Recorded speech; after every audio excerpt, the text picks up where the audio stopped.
We are back. Just to wrap things up, it's our final segment. Ashley Upkins, attorney with us with the Cochran Firm, managing partner there, and helping folks legally deal with some of the roadblocks that are there as they continue to recover in North Nashville and elsewhere. Also, Reverend Enoch Fuzz with us this morning. Both of them. She does Uber Eats with Slim and Huskies. The Reverend there goes without the sauce so the crust doesn't get soggy because he puts so many toppings on the pizza. Is that it? Yeah. It's actually a darn good idea. And no heartburn. I love Slim and Huskies. That's great. I love Slim and Huskies. I love pizza. Well, yeah. Who doesn't? All right. Well, listen. Again, I wanted to see if there's anything else we should touch on. We touched on the red flags, and legally speaking, most folks just keeping in mind, and I know you have to make a living, and you've got a firm that does a lot of different things, but so many people are hungry for some pro bono work because they simply don't have the means to pay. They'd like to pay, but lawyers, good ones, aren't cheap. So you guys, your firm then sets aside some to do pro bono along with all the other things where you make money, correct? Absolutely, and that's kind of what was, helped with the brainchild, became the brainchild, of the Wheels of Justice, the Music City Wheels of Justice, because, my thought was, what if justice had legs, right? What if justice came and met people where they're at, right? So there's not this idea of shame, because a lot of times some people are just not comfortable calling and asking for free legal advice. Right, yeah. And so, it's still kind of, we help the community, it helps us be visible, and sometimes just if you don't see it, you don't think you can be it. Growing up, I didn't have a lot of women attorneys that I was able to say, oh wow, someone that looks like me. Most of what I was looking at was Claire Huxtable, right? Yeah. And so so the thought is to try to really hit all angles, right? To make sure we're doing something charitable, we're helping the community in a meaningful way, but also just being there. Sometimes just being there is more helpful than anything else. Right, and going to it. So Music City Wheels of Justice, maybe you'll be up and running by the end of this month. March 30th. And we know, as the Reverend says, the recovery is going to be years in the making. I remember the '98 tornadoes. Yeah. East Nashville. Yeah, East Nashville hammered, and then some of the other areas. And that took a long time to get back. Of course, the floods and all this. So, that'll be up, and it'll be going into the neighborhoods. And that, you deal with lawyers a lot, don't you? Lots of lawyers and people. Listen, let me say to people, there's a lot of need out here. No one organization, agency, no one church, no one media can handle this. No one city can respond to this. There are a lot of attorneys who are willing to do this for you pro bono. Those are good people. They're willing to help folk. And I want folks to know that, now, a lot of insurance people, what I'm hearing from them, they're sending their adjusters. The company wants to save money. That's what I'm hearing, that the insurance company, and that these people are underinsured. One of the things I heard at our meeting last week was that at the end of the day, 90% of these people are going to need an attorney. I don't know if that's true or not. Just to challenge whatever the assessment was from the adjuster? That's what somebody said, one of the professionals and experts in our meeting said. At the end of the day, they said, right now, you don't need an attorney. I don't understand that part. But he said, by the end of this process, 90% of these people are going to need an attorney. And how many will actually pursue it and get one, or just say, you know what, there's nothing I can do, I'm just going to have to deal with this? We're still in research mode on that. I'm trying to identify and to be there, because one of the things I can say is, okay, I'm known. I can go in the neighborhood and people know who I am, right?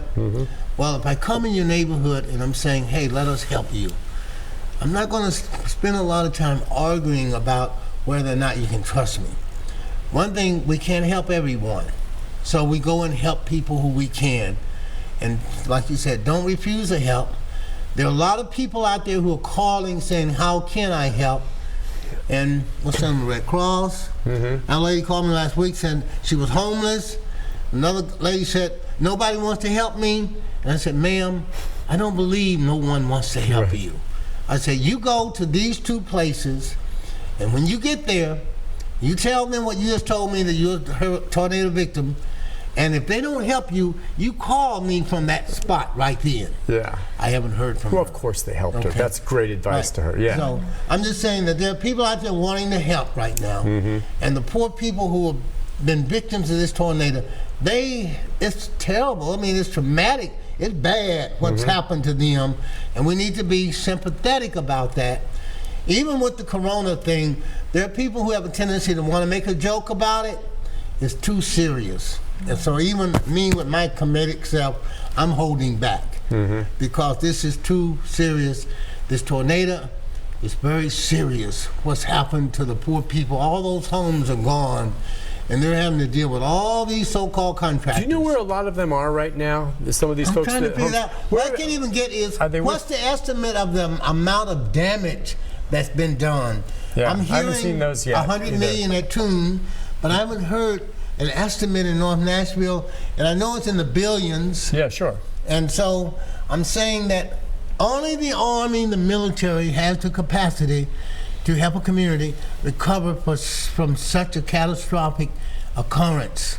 It's wonderful that 25,000 volunteers showed up, and if 25,000 volunteers did 10 hours each, wow, that's only like $5 million in kind. Apply it to $1 billion problem. Yeah, well, it's just going to take a long time, and it's not. Would you like to see the National Guard come out and help more? I mean, the Guard, the Army Corps of Engineers, the military should have been here. Didn't have to do anything. Just be there assisting people. Just being nice to folk. Just hang around. Hey, lady, let me help you with that branch. Yeah. You know, and one other thing as we wrap things up, and we get calls about this all the time in terms of another scam that might hit people. It just makes me so mad. And I know you get calls on this. Folks pretending that they're Social Security. Yeah. All right, now so you know there's some of these seniors that are really dependent on, all of a sudden they're dealing in this tornado-ravaged community, and they get a call from someone saying, look, you need to give us some of your personal information or your check's going to stop. Absolutely. And so they may have fallen on for that anyway before the tornado hit, but now with it, they're like, oh my gosh. And so they turn off the part of the brain that says, yeah, this doesn't make sense. And they're like just thinking, gosh, if I lose that check, I'm really in trouble. And they give them what they want. That's what bothers me. And we've heard that those calls are going out, pretending they're either Social Security or they're the IRS, and they're getting that. FEMA. Or FEMA. Yeah. Well, okay. Yeah. Well, that FEMA is going to start now, and they're there. So just remind folks, you know, you said it earlier, anyone calls you, and I don't care if it's him or me, and we ask for your personal information, don't give it to him and don't give it to me. Even if the caller begins to give you some of your personal information back to you, because you can, you know, and that's where a lot of people say, well, they already know my name and date of birth and my mother's maiden, so it must be Social Security. How else would they know that? Yeah. Do not give them your personal information if they're calling you. As we know too, even once they get taken, they maybe call you to help. Catching those folks after they've got your money, it's gone. Yeah, it's gone. They're not even in the country sometimes. No, you're right, because they're doing it by phone from phone banks elsewhere. Yeah. And you know it must work that these calls go out as much as they do. If they make 20 calls a day and 3 people fall for it, they're making thousands of dollars right there.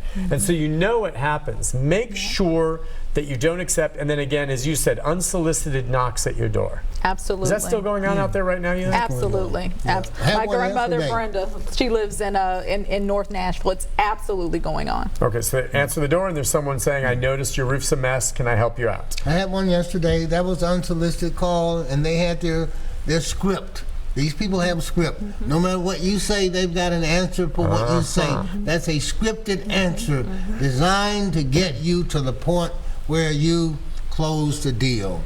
And I'm saying to folk, take advice from people you know. There are people in this city who want to help, and I'm sure that the mayor's office is setting up something that people can vet these things. If he's not, then you're going to get that call today. I know, but right. You should check on it. And by the way, so if someone does come and it's unsolicited like that, okay, what should they do when they just say, I'm sorry, thank you, no, and close the door? But then they're going to feel as though they're being impolite.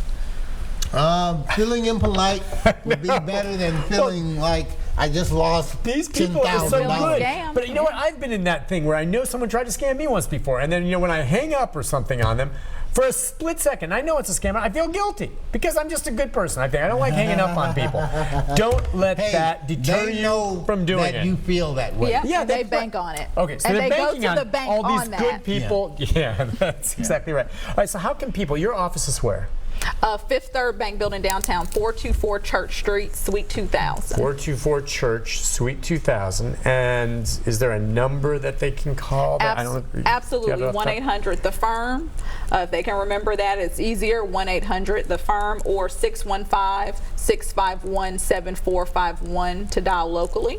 And of course, they can always go to the CochranFirmNashville.com if they have internet access and fill out one of the contact forms as well. How long has the firm been here? I mean, since this office opening here? Yeah, so obviously I've been here for some years and had my firm there, but the Cochran Firm, the launch was actually supposed to be March 29th, but of course because of the corona, we've taken safety precautions as a firm, so we're open for business, and we have for a few months. And I'm just curious, the significance of that, because you already had a practice and you're very established yourself, but is it the Cochran name and the legacy of it? Is that what that's all about? It's a perfect mix of the solid foundation that Mr. Cochran left. People know the name. Absolutely. Yeah, right. And the founding partners with him are still there, still in place. And so essentially we're just building on that legacy. And so, you know, I'm proud to have the blessing of the Cochran Firm and his family. Well, let us know, obviously, when Music City Wheels of Justice fire up. Okay, we want to be there and get that out. Absolutely. Reverend, we just got about 30 seconds. Any parting shot for the community? I know you're proud of her. I'm proud to see Ashley here, and it makes the city be in good hands. Thank you. Now, I would vet her. You would vet her still? Yes, I bet her. Okay. She was with my daughter, and there were 8 of y'all who committed themselves. They were the top kids in their high school. Yeah. These 8 kids here. Did they have pajama parties at your house, and you had to make pizza and stuff? No. No. Okay, I was just wondering. I see 8 little kids running around. But go ahead. All right. I'm a hard. But I have your seal of approval. I have your seal. Oh, yes, but he still said he bet you. See you. I'm so proud. I think he meant I was going to get the seal of approval. He said I better. I want people to know where to go to deal with this stuff, and we're looking for folk who I can just say, hey, this is who you call. And if not, contact the Reverend as always. Both of and you. the Red Cross, those people are awesome. Yeah, Joel and Zach and all those people, they are really doing a good job. You can trust them. Thank you both for coming on. We'll talk to you guys again soon. I'll be back with a program right after this. Thank you, man. All right.